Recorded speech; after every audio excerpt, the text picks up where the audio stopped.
Depuis la mi-septembre, la Martinique est traversée par un mouvement de contestation contre la vie chère. Des échanges ont été initiés à la collectivité territoriale de Martinique. Une nouvelle table ronde entre l'État, les distributeurs et le RPRAC, le mouvement de lutte contre la vie chère, était prévue ce mardi. Elle a été annulée hier. À la place, Serge Letchiby, le président du conseil exécutif de la Martinique, a annoncé qu'il entendrait des propositions jusqu'à ce mardi soir. Alors ce mardi 15 octobre, peut-il enfin mener à un déblocage des négociations? On fait le point ensemble.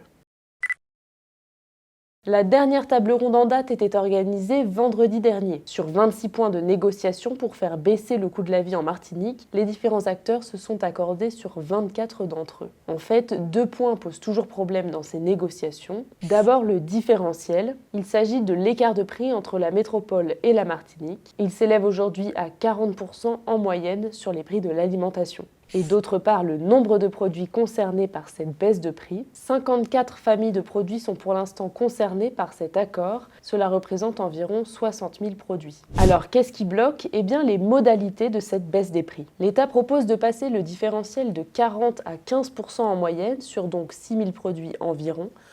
On a voté avec les élus sur une baisse de l'octroi de mer à 0 à condition que tout le monde jouait son rôle. Ça concerne déjà 6 000 produits. Si demain, il faut le répercuter sur les dizaines de milliers de produits que compte l'alimentaire en Martinique, la collectivité territoriale ne peut pas suivre. Commençons déjà comme ça. Inscrivons dans le marbre qu'on commence par ça. Et ensuite, on va travailler à augmenter cette liste avec ce qu'on a appelé des clauses de revoyure. Le RPRAC souhaite plus. Potentiellement, tout va dépendre de ce que l'une des deux parties, à savoir la grande distribution ou nous-mêmes, le RPRAC, évoluons sur nos positions. Il y a 2 points où nous ne sommes pas tombés d'accord.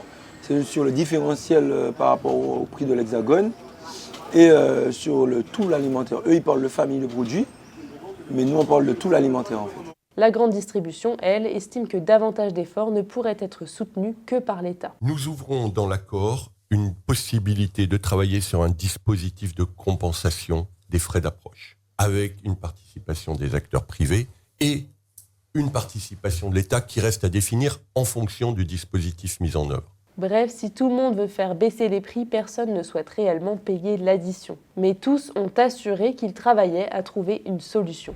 Les parties prenantes aux tables rondes ont donc jusqu'à ce mardi minuit pour faire leurs propositions. Aucune date précise n'a été annoncée pour une nouvelle rencontre. Nous suivrons bien sûr sur westfrance.fr l'évolution des négociations dans les prochains jours.